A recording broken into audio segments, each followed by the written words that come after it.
I'm going to reintroduce myself. I'm Jennifer Kirby. I'm the coordinator for the Montana Abolition Coalition, and I'd like to thank all of you for coming tonight to our annual meeting.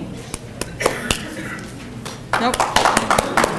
I was waiting for the applause, but thank you, thank you. I realized everyone was eating, so you didn't want to get meatballs sauce on both hands, you know.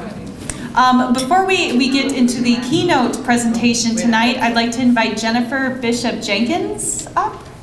Jennifer, where is she? All right.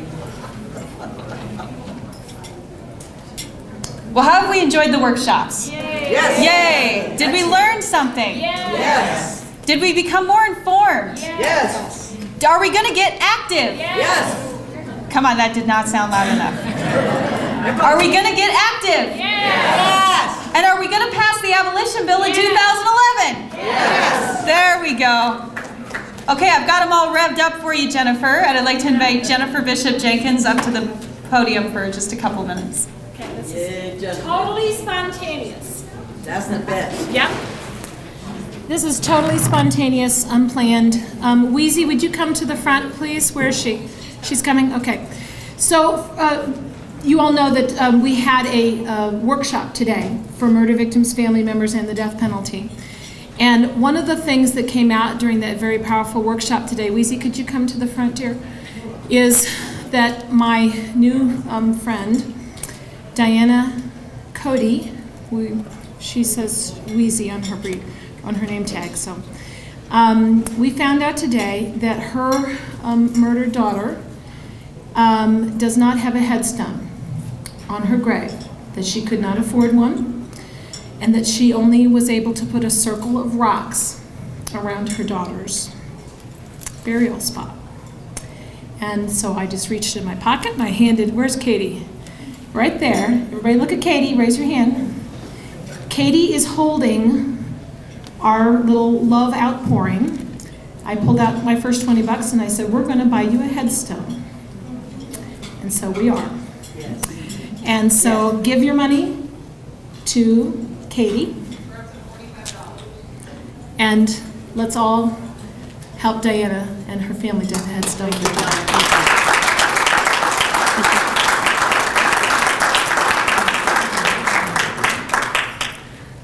I appreciate that. I think the Creator is the one that brings us together on these things, because the Creator is always watching us. I never say He as a Creator, because Creator is neither man nor woman, but a great spirit. And I'm glad you're all here. I'm glad that we can do this, because a lot of times you feel alone, you know, when you're like that, and you think, you know, because nobody really understands or has been through it. But with meetings like this, all these things can come out, and we can get to the root of the problem, which is getting help for not only the victim, but also for the murderer, and how he was raised. You know, why did he do this? Because we want to find out, why is this happening, you know? There's got to be a reason for all this, and we want answers. That's what we want. We don't want to be told, oh, we're just going to go kill him, you know. Whoa, that's kind of like making you a murderer too, and it isn't right. So, you know, we're not murderers. Why do we have to murder just because, you know, somebody murdered? But we need to get to the root of the problem, the very root of the problem, and help those that need the help. And so this won't happen. You won't have this happening, because there will be happy people helping each other, not treating each other bad or feeling like they have to murder. Just, you know, when it's wrong, we got to teach them it's wrong to murder. Murdering is a bad thing. You don't do it. It's better to just help than murder. We don't want to be murderers. So that's all I got to say.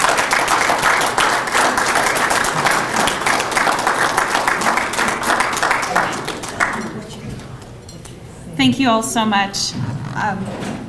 Tomorrow we did have a workshop on murder victims' families and the death penalty earlier today, and tomorrow there'll be a gathering of murder victim families members here at this hotel. And Jennifer Bishop Jenkins we are proud to have her leading that workshop tomorrow.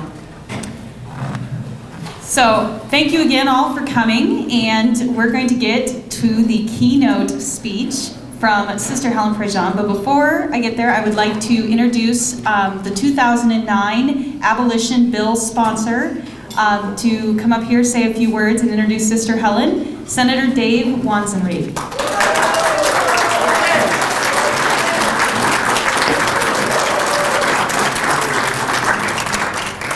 Thank you, Jennifer. I appreciate the opportunity to be here. I don't get stage fright very often. In fact, the last time it happened was when I had to dance with Arthur Murray's daughter, who was in Montana. And I passed. I want to let you know that. I didn't step on her toes. I want to tell you, it's a real honor for me to be here amongst all of you and to have the opportunity to introduce Sister Helen. But I need to tell you something. I made an observation actually today. During the session in 2007 and then again in 2009, the leading forces to lobby to abolish the death penalty was led by women. It was led by women that were extraordinary in the work that they did every day. And all of you need to take a moment and reflect on why is that. I think it has something to do with birthing a child. I think it has something to do with understanding life. And I think it has something to do with understanding compassion and forgiveness.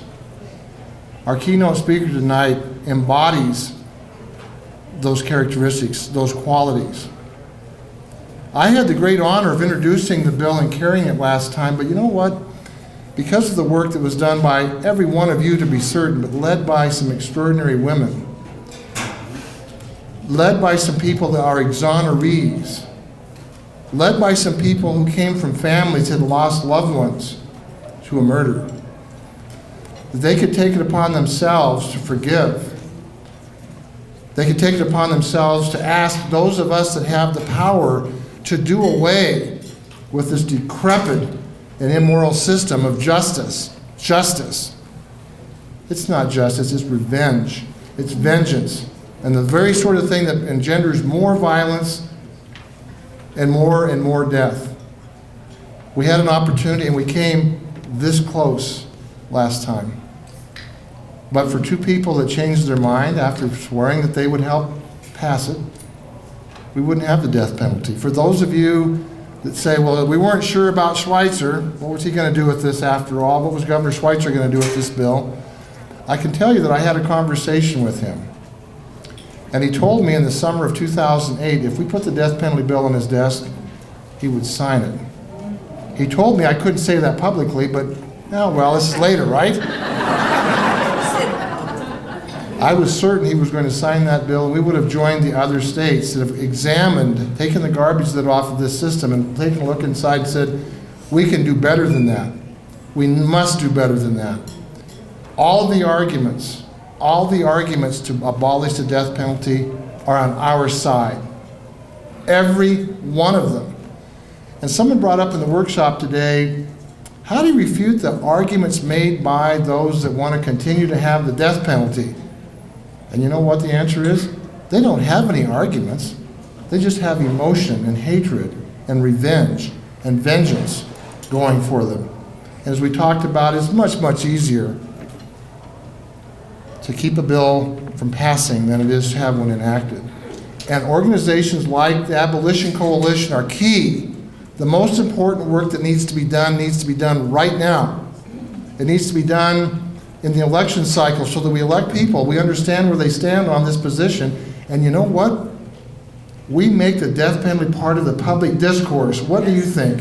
Yes. Yes. Are we going to pass the death penalty bill? Yes. I can't hear you. Yes. Okay, that's better. Sister Prejean has agreed to be here this evening and to meet with a number of groups while she's in town to bring us her insights about this institution called the death penalty. she sent me a book, the first book that she wrote on the death penalty.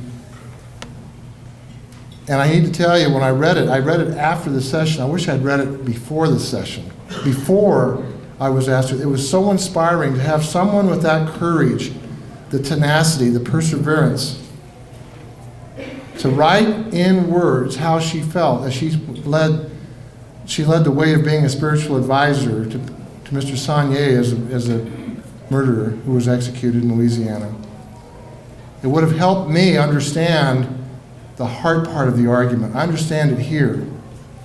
From having talked to people like Marietta Yeager Lane and others who lost loved ones to murder, to understand their compassion and their dedication to eliminating and abolishing the death penalty made my job much, much easier. In some ways, because of the work of all these people, I was simply a figurehead. I was a person just kind of leading the charge with everybody else out there having done all the work. And meetings like this are key. And for those of you that said, yes, we're going to abolish the death penalty, I'm going to ask you, what are you going to do next week to see to it that it gets done? What are you going to do next month to see to it that it gets done? And I'm going to tell you, don't wait until the legislature convenes. It's too late. We're everybody's best friend then. Now, I want you to listen very carefully to what Sister Prejean has to say this evening. She has been the spiritual advisor to 6 individuals who've been sentenced to death, who were executed. She knows what she's talking about, folks. She's here with the message. And the message is we can do better. The certainty of life that we think is out there, oh, that person's uncategorically guilty. And yet we have 130 people that have been exonerated that were on death row. 130 people. During the session, I pointed out that's the entire House and 3/5 of the Senate. They want to take a chance and continue to execute people in this state. Not on my watch. I hope not on yours. We can do better. Sister Prejean also is going to have an auction after she speaks tonight. You're going to have an opportunity to spend as much money as you want to spend on an auction to have dinner with her. I had dinner with her last night. I need to tell you. This is pressure. What if we only get $30? I'll cover the minimum. The bidding starts at 50. She's an extraordinary woman, and she can tell you all about Louisiana and all about that wonderful Cajun food, and she'll be worth at least $500 to have dinner with her tonight. With that, I'm going to introduce to you Sister Helen Prejean. Thank you.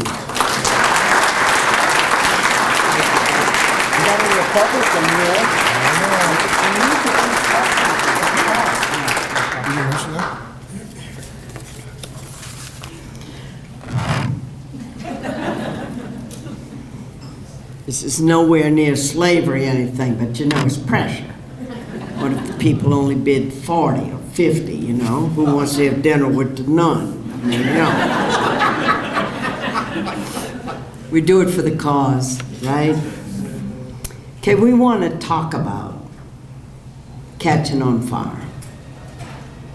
We want to talk about a great blessing that comes to your life when you become awake on some of the really big social issues of the day.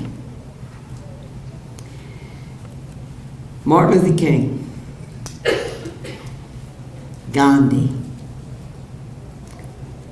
William Wilberforce, a pastor who had written a book called Practical Christianity in England. Slavery in England, and I've been to Liverpool, one of the big ports where the slaves from Africa and the West Indies were shipped in to go to Virginia, to go to the Carolinas, to go to Georgia. The states today, the 10 southern states that practice slavery, are the real practitioners of the death penalty. 80% of all executions happen in the states that were slave states. What does that mean? And when people of color are killed in this country, the death penalty is seldom, if ever, pursued for people of color. That's my conversation with President Obama. who stated, "I'm for the death penalty in very restricted cases." Everybody wants their designer death penalty. "Very restricted cases where we know the person's guilty, it's been a terribly heinous crime, so the full outrage of the community can be expressed." Well, President Obama, there doesn't ever seem to be outrage when Native American people are killed, when Latinos are killed in LA, when African Americans are killed in New Orleans. 90% of all the murders in New Orleans are African American people. A lot of times black people kill another black people, and you can find on a policeman's notebooks, N-O-N, nigger on nigger. If you don't value the life of the person who's been killed, you don't seek the ultimate penalty. Nobody's outraged. How can we ever have thought that we could do this thing? Alaska, a threat came up about 10 years ago. Somebody wanted to be the governor and realized their point of departure where they could contrast themselves with the incumbent was to speak for the death penalty, to try to bring it back. And then when you looked at the history of Alaska on the death penalty, it was horrendous. Almost all the people on their death row were Native American people. We would have to be so pure to think we could play God and decide who among us for which crime is supposed to die. How do we get on this death road anyway? What made us think? But when we talk about catching on fire, the biblical image I always go to is Moses, who had murdered an Egyptian and was in Midian and taking care of the sheep of his brother-in-law, was not doing badly, and sees this doggone bush burning, and his curiosity is what got him into all the trouble. So he goes over, "Let me see what is making the bush burn." And hears a voice. It is in the scriptures. We were talking in the religious group today about revelations that are in the Hebrew Testament. First revelation in the book of Exodus of the heart of God is, "I have heard the cry of my people, and Moses, you gotta go, and you gotta be the one." Martin Luther King took that story, heard that call, and he had been offered a professorship. He had gone to a university in the Northeast. He was offered a professorship to teach. And he was about to marry Coretta. And think what their life could have been. A wonderful, smart professor in a Northeastern college, and they wouldn't have had to go through the Jim Crow stuff. He wouldn't have had to go through the stuff of the firebomb thrown into his house. And he comes to Montgomery.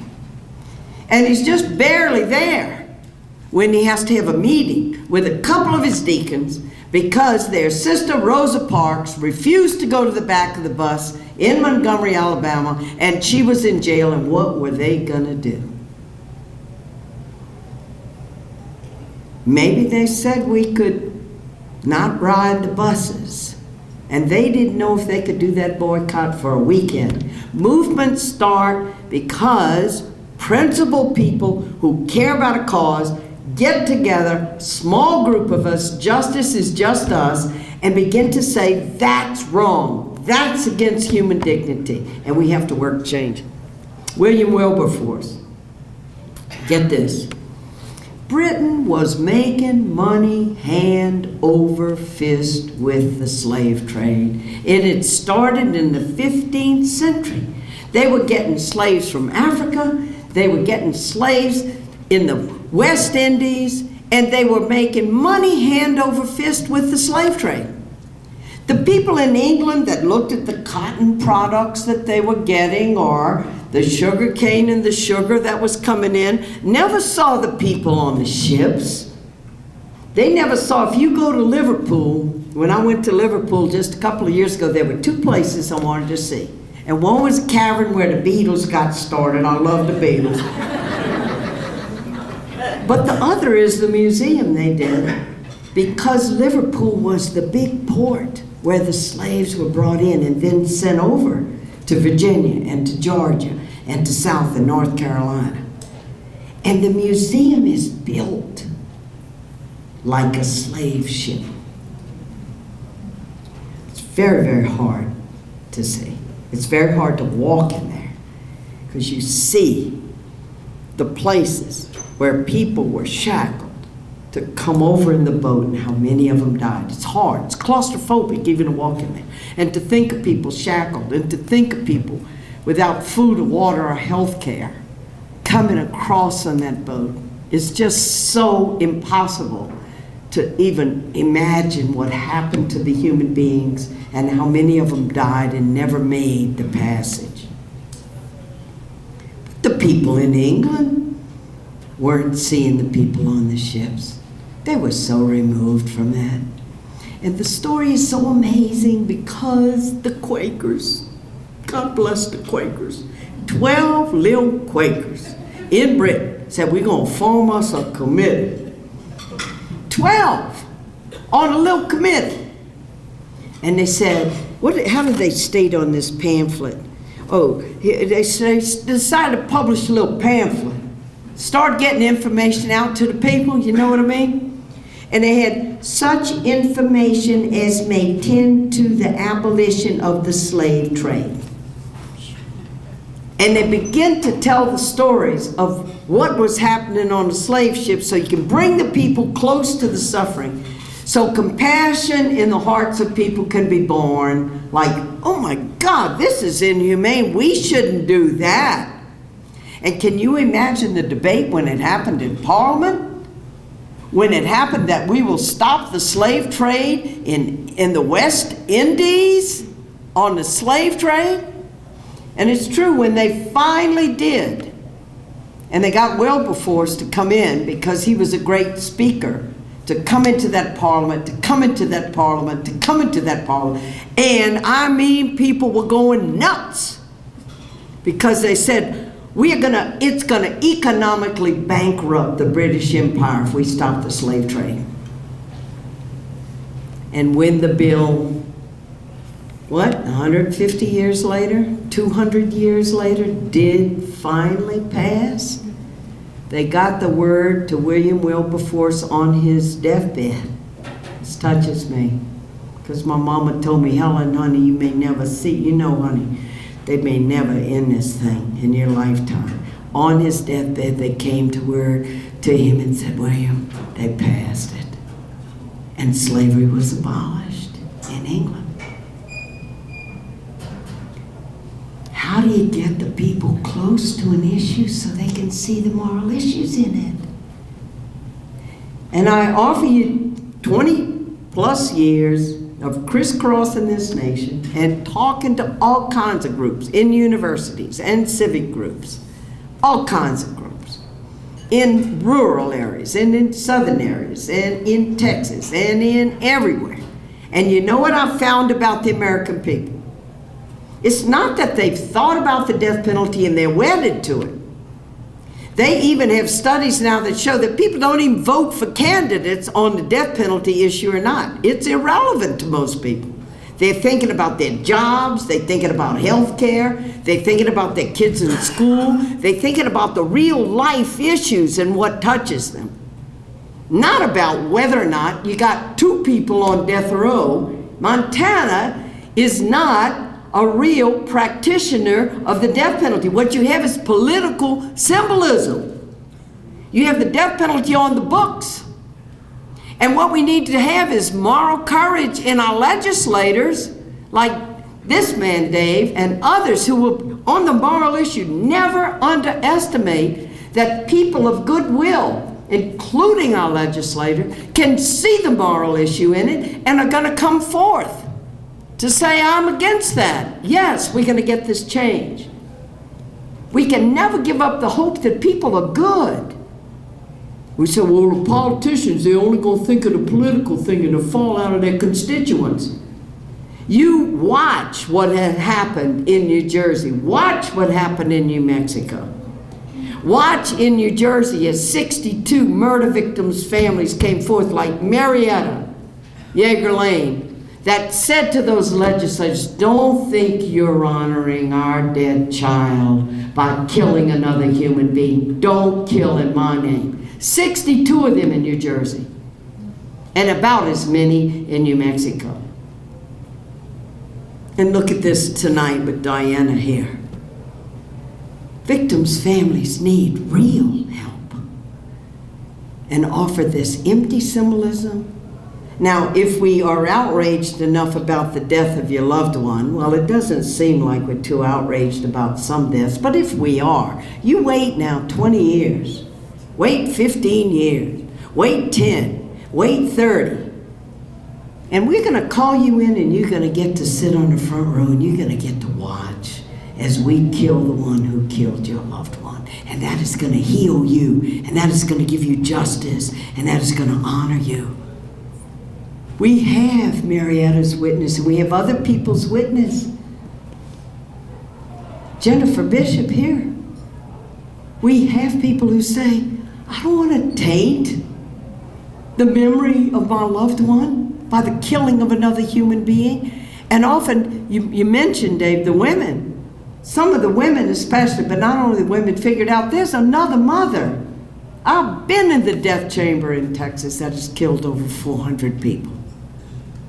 And there are 3 witnessing chambers. And one of the witnesses for the state, one is where the victim's family has sent their representative to watch the person. Everyone's looking down on the gurney, which is an inverted cross. You can't get away from it because they got to stretch the arms out of the person to put in the IV needles for the lethal injection. And the other witness in chamber that looks down directly into the face of the one being executed is where the mothers stand, where their child is being killed by the state. Bring people close to it and they get it, because the people are good. It's always about ignorance. The people in Britain about slavery, it was all about ignorance. Well, look at these nice fabrics we get made from cotton. They don't see the people in the ships. They don't see what's going on with the slave trade.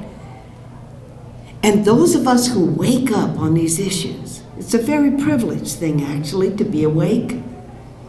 The story's told, about the Buddha, who, when he would come, people would say, well, who are you? What are you? Are you a god? No, I'm not a god. Well, what are you? You a prophet? No, I'm not a prophet. Who are you? I am one who is awake. The gratitude to be awake. Gratitude that we could be sleeping, that we could be unaware.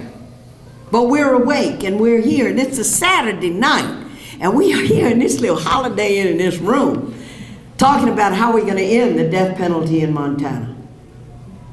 People of goodwill and good hearts, when they are educated on this, and that is everybody. There are very few people in these 20 years that I have met crisscrossing this country that are so tied into vengeance, usually because somewhere in their life was a hurt and they haven't worked through it.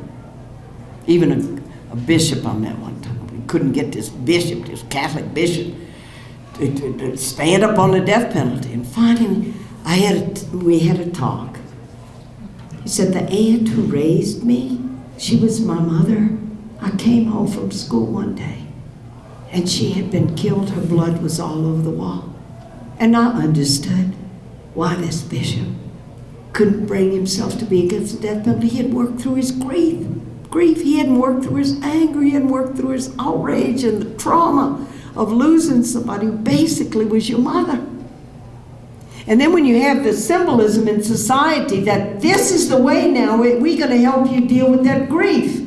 People are extraordinary as they work through it, despite what the cultural thing is that this is. So we need the witnessing of people who say, I've been through the death, and I don't want the state killing somebody in my name to honor my loved one.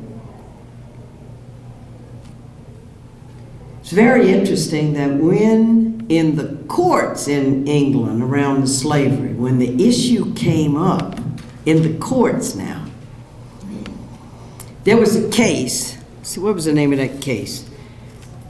There was a man named Stewart who owned a slave. The slave's name was Somerset, and it actually made it into a court case about whether Stewart, the owner, had the right to sell Somerset. And so they argued it on both sides. And this Lord Mansfield, who was the justice, who was the judge, when he heard the particulars, when it was brought home to him what had happened to Somerset, how he was brought over on the ship, and how he was human property, and the rules that were governing the care of slaves who were considered human property, he said, slavery is so odious that nothing can be suffered to support it without positive law. And there was no positive law in England, like the statutes that are on our books, on the legislature. No positive law that says that slavery shall be allowed in England. And that helped stop the death penalty right there. It freed 15,000 slaves in Britain with that court decision. And so we come to our Supreme Court. In my second book, Death of Innocence, I descend into the issues of the court because I have to. Because the more I got involved with this, the more I saw what the courts are doing. The more I'm accompanying people, and the last two people I accompanied were innocent. And you can see for yourself. You don't have to believe me. You read the stories of Dobie Gillis Williams. You read the stories of Joseph Odell. And know this, that when you come to their execution and you watch them die through your imagination in reading this book, that no jury who decided about their deaths ever heard the evidence that you're going to have, because they didn't know a jailhouse informer was lying. They didn't know, in Dobie's case, that the husband was the only witness of this woman who was killed in her bathroom, who supposedly said as her last words, and this is only from the husband, "A black man killed me. He came through the bathroom window." No evidence of Dobie's blood or fingerprints or anything in that bathroom. Nothing. When you read about the forensic evidence and what they did to this young black man with an IQ of 65 and railroaded him through with an all-white jury, and every court in the United States upheld that his constitutional rights had not been violated. The Supreme Court of the United States, the Fifth Circuit. When you read about the courts and what's happened with the courts, their reliance on procedural bars, and forget about the issues of justice that are in the case. You filed it one day too late. You look and see, the quote I put at the beginning of the book was Jesus saying to the lawyers, "You strain out gnats and you swallow Campbells," while neglecting the weightier issues of justice and mercy in the courts. You see how procedural bars and finality in cases trumps justice. I didn't know anything about legalisms. I didn't know anything about courts. But I've been in there with people and watching them die and seeing how this thing works. Our Supreme Court of the United States tomorrow morning at 9 o'clock could abolish the death penalty. But how are they interpreting the Constitution? How are they interpreting it? This rigid interpretation of in the second part of the book. I mean, I take on Justice Antonin Scalia because he's spoken at conferences, and he has put out there his view. If the framers said it and they allowed it, who are we to claim evolving standards of decency that we can change it? So don't tell me they're mentally retarded, he said, as though you can't find out anything about mental retardation that the framers didn't know. Don't tell me they're juveniles. Don't tell me they were poor. They know right from wrong, and if the framers allowed it, we got to do it. And he dissented in the Atkins decision not to kill mentally retarded people. It took up how many? Dobie was killed 2 years before Atkins. If he had lived long enough, he would not have been killed because his IQ was 65. The cutoff point, you got to measure it, was 70, and Dobie would be alive. And it took our Supreme Court, well, maybe you shouldn't kill mentally retarded people. And juveniles. You could be 18 in the United States and you couldn't buy alcohol or tobacco. You couldn't sign a legal contract. You couldn't join the army and you couldn't witness an execution. But you could be executed for a crime you did younger than 18. And today it's life without parole for people, some of whom were 14 or 15 when they did crimes and are tried in adult courts and are put into prison for the rest of their lives. What happened to us? But it's very parallel to slavery. Who's in touch with prisoners? Who knows what's going on in prisons? Who knows what's going on in death row? Except those of us who are witnesses who've been, as we say in Louisiana, drug in. Or like the prophet Jeremiah, seduced by God, get sucked into this thing. And my own story, I'm a bona fide Catholic nun. I mean, I was teaching in a parochial school. I mean, I was a director of religious ed. I mean, I was praying, I was prayerful and holy and good, and I thought God was the one who's supposed to solve all these big problems. And our mother house abutted one of the major housing projects in New Orleans where struggling African Americans who were our servants when I grew up as a young girl. My daddy was a successful lawyer. This is Jim Crow segregated Louisiana.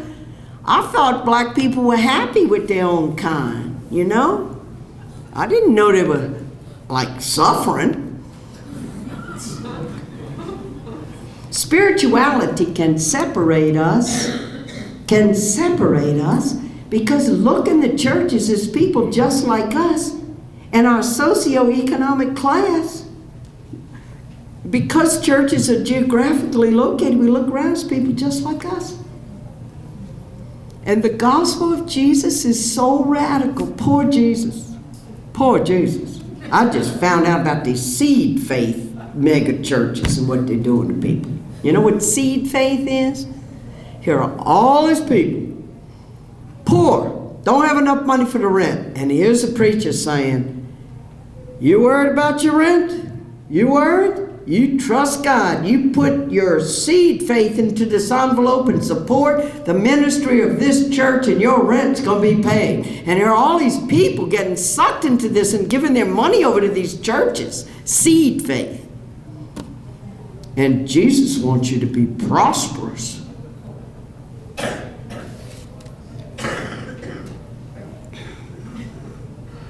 I myself took a while to discover the Jesus of justice, the Jesus who hung with the poor, the Jesus who was with the marginated, because I myself, I didn't think religion had anything. I thought religion just meant be charitable to everybody and nice to everybody.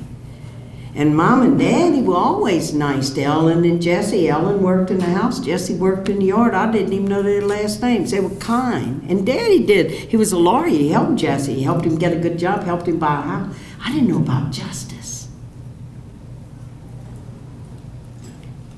And the waking up is such a grace to wake up and to get it and then to be involved.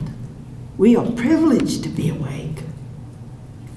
And consciousness and awakening brings responsibility. Because if we don't act, and we know, like the 12 little Quakers on a committee, with everybody in their cat in England thinking slavery was just a fine thing and it's the only way you could keep the economy going. Imagine those 12 little Quakers on a committee of 12 who said, well, let's all print a little pamphlet. First thing we did in Louisiana was to print something called the Louisiana Death Penalty Myths and Facts. People don't have any information about the death penalty and how it works. They don't have a clue. They think, well, you know, these people that do these terrible crimes, they have no idea. They have no idea that out of the 15,000 homicides in this country a year, less than 1% of all these people are selected for death. They have no idea that people who do terrible crimes, unbelievable crimes, but get a good attorney are not even going to go to trial, because the DA is going to think 14 times before he goes up against a really good attorney and 100 pretrial motions and may not win anyway, and they're going to plea bargain in the basement. People don't have a clue and know that over 90% of all the criminal cases are plea bargained in basements and not brought to trial. And poor people who have no good lawyers to represent them never have a chance. Never have a chance. Who knows how the criminal justice system works? Because who's involved in it? Who has a brother in it? Who has a cousin in it? Where does it hit us close? It never. When I went to high school at St. Joseph Academy in Baton Rouge, when I did the research for Dead Man Walking, I found out we had a portable electric chair in Louisiana. It was right at the Baton Rouge Parish Jail, right down the street from where our high school was, and they were killing people in a portable electric chair for the crime of rape, 90% of whom were young black men, for the rape of white women, never for the rape of black women, and I didn't even know what was going on. That's what I mean, to be awake. To be awake is such a grace, it's such a gift. Why are we awake? Why us? And then that, as the prophets tell us to be awake, and then the call comes, what am I gonna do with what I know? And we need these images of hope. We need to see how Britain abolished slavery. We need to hear the stories of how we abolished slavery in the United States. The groups that would meet in the living rooms to talk about slavery and how we were going to change it. And Martin Luther King used to say that when something is just and right, the bent of the universe is toward justice. And he said, when our cause is righteous, know that we have the righteousness on our side, but then we have to use our heads. We have to do our research. We have to get our information, and we have to learn how to tell the story in a way that people can get it. In my own journey, I write a letter to this man on death row. In the end, he's killed in front of my eyes. But in there, after I made a terrible mistake and stayed away, I went over and visited with and was taught by the victims' families. Lloyd LeBlanc, whose son David was killed, who said to me, sister, all this time you've been visiting with that man on death row and his brother, and you didn't once come to see us. I didn't know I was supposed to go over to them. I just discovered that this man, and I'm learning all about human rights and the death penalty. And I thought, they're not going to want to see me. I'm the spiritual advisor to the ones who kill their kids. 2 teenagers have been killed. And because of his graciousness, the goodness of victims' families that teach us and help us. And he said, sister, I pray in this little chapel, come pray with me. He says, you need to walk in our shoes. You need to know what we've gone through. And in his graciousness, he was my teacher. And I learned from him, and he was the first. After him, I'm going to meet Marietta at a talk in Detroit. It's one of the first talks I gave out of Louisiana. I was supposed to talk with this lady, I don't know who she is, from Eve's Cat. All of a sudden, I'm hearing this story of this woman and the losing of Susie, their daughter, and how it happened. And I'd never even been at a talk like that. You were the first talk I ever heard, Marietta, that was given by a victim's family. But Lloyd LeBlanc is teaching me and going, sister, and share and see his journey. He said, you know, people think forgiveness is weak. But he said, here's how I see it. Everybody's telling me, Lord, you gotta be for the death penalty. And look at the symbolism of our culture.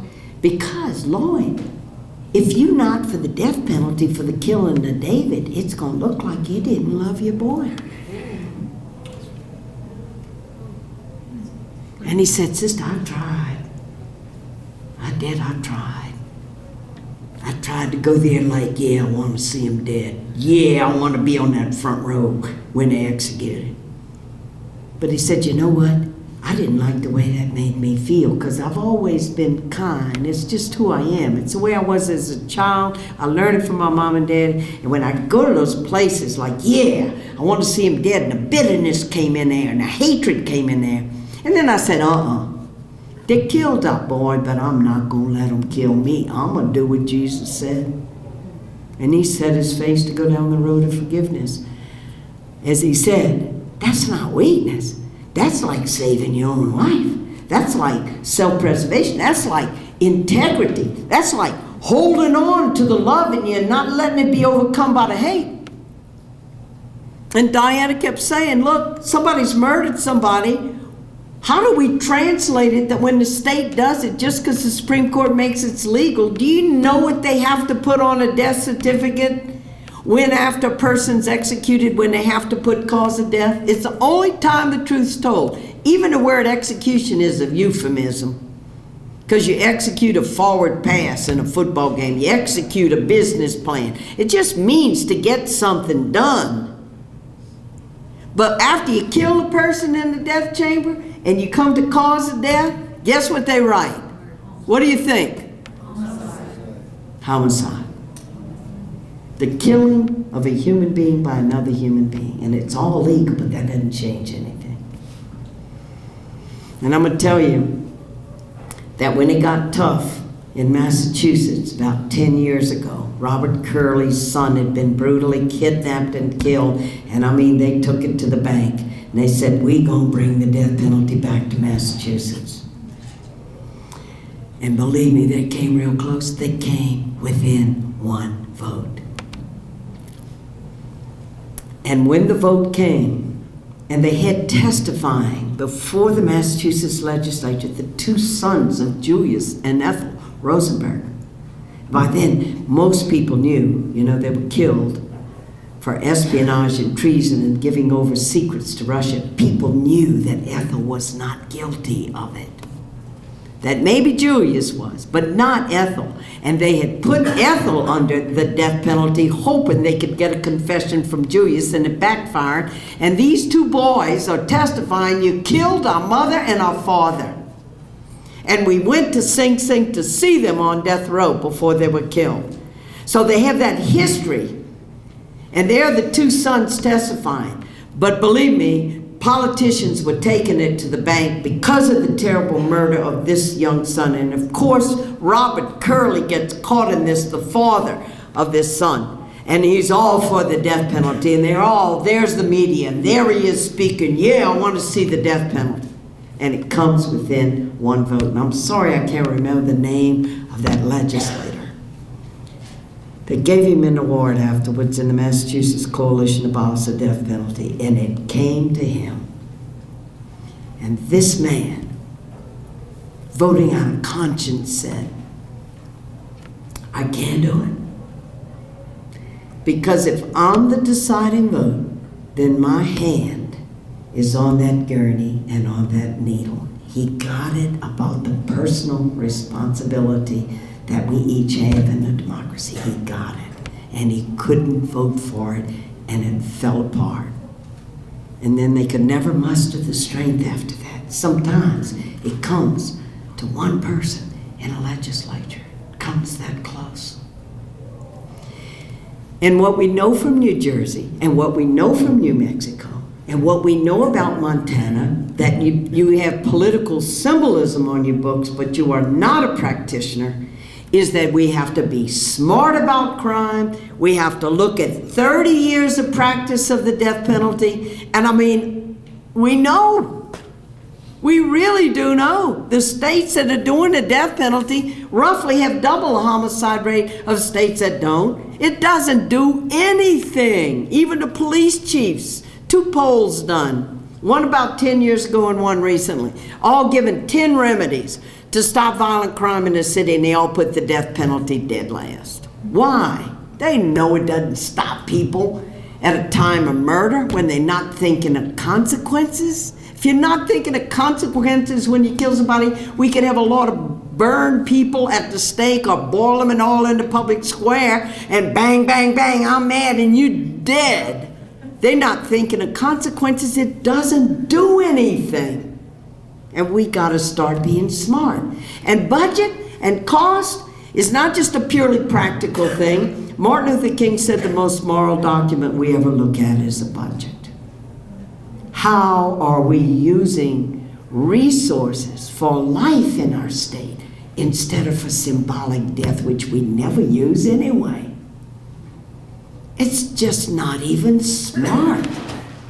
But it's moral to consider the cost. Because think of the at-risk kids. Think of the people without health care. Think of the crunch in this state, which all states are going through now. And how are you going to spend your resources? How are you going to spend it? The machinery of death is a multi-million-dollar operation. For what purpose? And don't think the people don't get it. Yeah, the people can get it.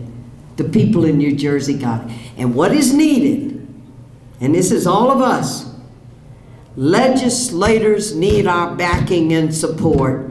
When they stand up there to take a stand, it's because the citizens have gotten to them and said, we will back you up. Don't you worry that you're going to lose an election because of all things, the death penalty. You're going to take a moral stand. And if we're not there with them, they won't have the courage they need to do the right thing. We got to get the information out there. But as you said, as our senator said, the arguments are all on our side. But we got to do the work.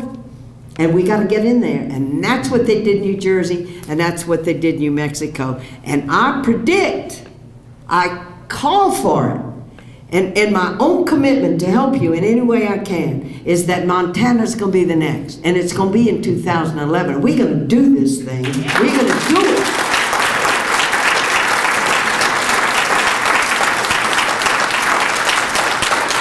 And there will be a beautiful symbol for Montana, as there has been for New Jersey and for New Mexico. That the Roman Colosseum in Rome, that has been lit for both of them, the oldest symbol of state killing in the world, God, this touches me, it's going to be lit for Montana. It's going to be lit for you. Because you're going to be a beacon of moral righteousness and goodness that's going to go before the world. And we're going to get that Colosseum lit for you. And I urge you to be a part of this great endeavor. Thank you.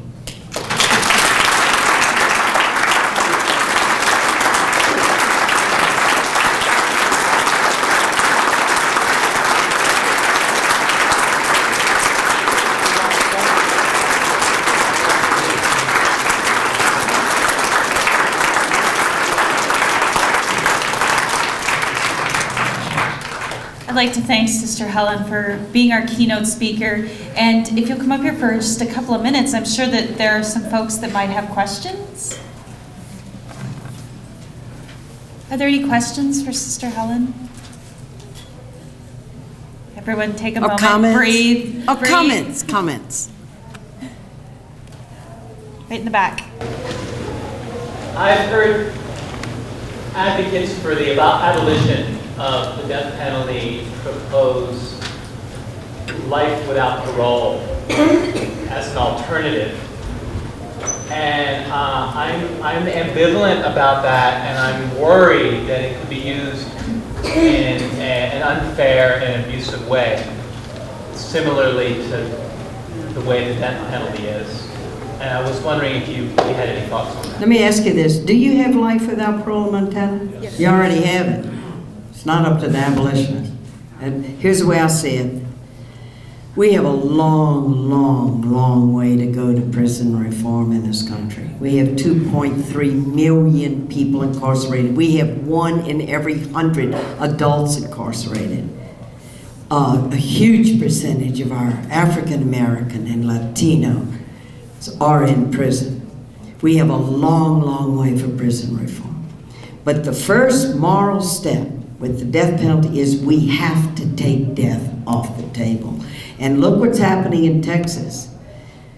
Finally, they put life without parole, and nobody opposed it more than the prosecutors because they didn't want to lose the death penalty as their bargaining chip to get people to confess.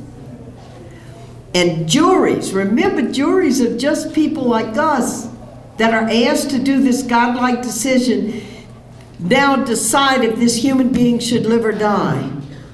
And when they know, it's a safety thing, that a person is not going to get out of prison, it is easier for juries to vote against the death penalty and not to kill people. We must work for prison reform. Life without parole certainly is not an answer, but all these long sentences we're giving to human beings for drugs, 2/3 of people in prison are there for nonviolent crimes. We got to do prison reform. We have to.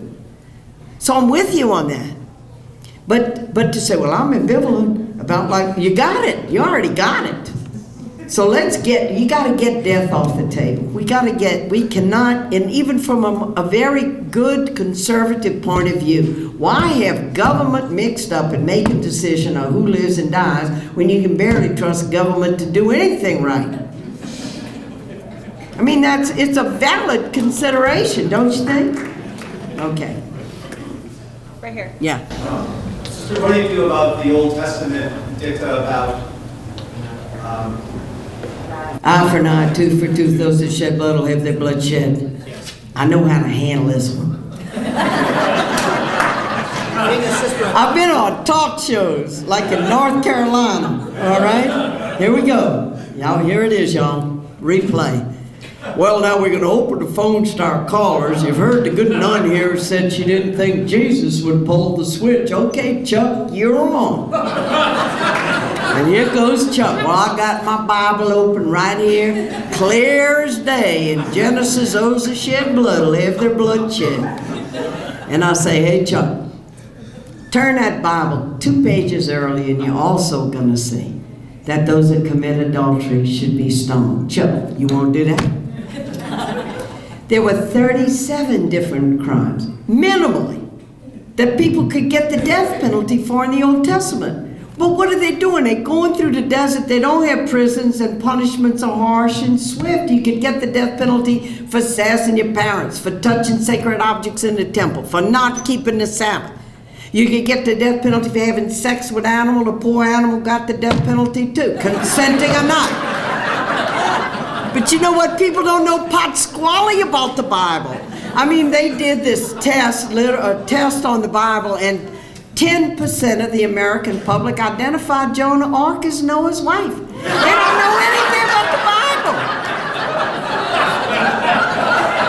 That's true what I'm telling you. So people pull out their little Bible quotes and toss them. A good friend of mine, Will Campbell, called it biblical quarterbacking. You toss your quote, and we can do that till the cows come home. There is a thrust and progression in the Bible. People always do that eye for an eye quote. They never quote Jesus. Yeah. You have heard it said of an eye for an eye. And see, Lloyd LeBlanc got the spirit of what Jesus said. Why forgiveness is a way of saving your own life, and why we can't, why we have to love our enemies. Because if we keep people as our enemies, you can be destroyed by that. Hatred and anger, if it stays inside of us, will kill us. And the wisdom, that love for our own selves. And when you hear the stories of the murder victims' families, like Bud Welch when his daughter Julie was killed in the Oklahoma City bombing, and how every morning when his feet hit the floor, all he could think was, get McVeigh.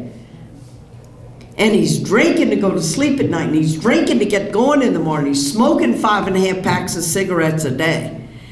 And then his enlightenment came by touching the knob of the car radio and remembering being in the car with Julie. And the news was on, and they were talking about an execution in Texas, and she turned to him and said, Dad, that's about nothing but vengeance. And he realizes he can't honor her by asking for the death penalty for Timothy McVeigh. And by the time of McVeigh's execution came, he said half the victims' families had figured out that they weren't going to go and see over closed circuit TV about Timothy McVeigh being killed, because even if they watched the execution, when they would come home, they had to face the empty chair. When a human life is taken from us, it can never be replaced. That's God's work. The Great Spirit, as you're talking about, Diana. It's not us. And they are our witnesses. See, without them, we need them. We need them in Montana. We need the witnesses of people who can come before us and say, this is the answer.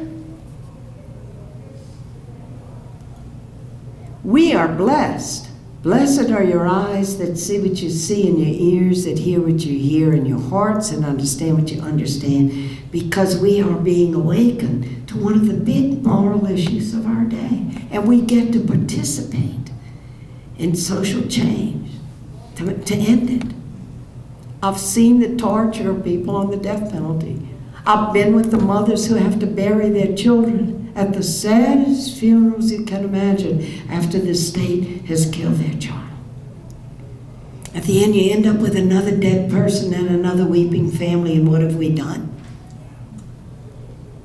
Is it not a profound act of despair for our society to say that when someone is killed, what we have to do is kill them and imitate them in the worst behavior of human beings and make it legal that we will imitate them, and that is what is going to heal us? We need restorative justice. We got to start being smart about healing ourselves as a society, not imitating the violence and legalizing it and teaching our children that finally when you don't know what to do to somebody and they hurt you, you go hurt them back. What will that ever do in our society? I didn't mean to make that long speech. What was that? Thank you again, Sister Helen. Who's in? I think we got to do one more question. One more question? I want to hear about the Supreme Court nominee. What you think what's going to happen? Here's what I know. If we could get someone on that Supreme Court that could read the Constitution, and remember this, if you know a little bit of the history of the death penalty in the United States, in a affirmative decision in 1972, the Supreme Court looked at the way the death penalty was being applied. This court will not look at practical consequences the way this thing comes down, but they looked at the way the death penalty was applied. And when you consider law, there are like 6 points in the framework. You look at case precedent, you look at the Constitution, you read the text, you know what the understanding of the framers of the time. But you also look at purpose of the law, and you also look at practical consequences. In 72, when the Supreme Court looked at the death penalty, they said it was unconstitutional, because they could see how arbitrarily and capriciously it was applied. If they would look at the application of the death penalty, they would see that same arbitrariness and capriciousness. We have cases where somebody killed 12 people, they got a life sentence. And one person, the first violent thing they ever did, killed one person, and they've gotten a death penalty. And you always look at the profile, but they were poor, they didn't have good defense, they killed a white person. That's always the starting point for whether or not you get the death penalty. You want to look at arbitrariness and capriciousness and application, it's there. And they also said it falls disproportionately on poor people and minorities. We do not have a Supreme Court with eyes to see, or ears to hear, or a heart to understand that when you look at the way this thing is applied, it is every bit as unconstitutional as it was in 1972. Please God, we're going to get somebody on the court that can look at it from the point of view of the poor and the way the legalisms of the court fall on poor people who cannot access the constitutional protections that are their right. It's one thing to have the death penalty in theory, and it's another to have it in practice. So my prayer surrounding that interesting process that will go on is that it will be a person of righteousness who cares about justice and mercy, as Jesus said, the weightier matters of justice and mercy And not just the theory of the law, but the application of the law. That's what I hope for.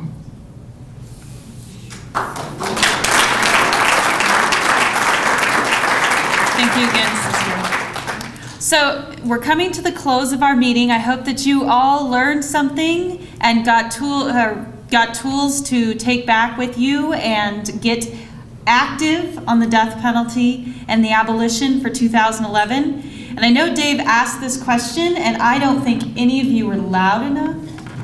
Are we going to abolish the death penalty in 2011? Yes. Are we going to abolish the death penalty in 2011?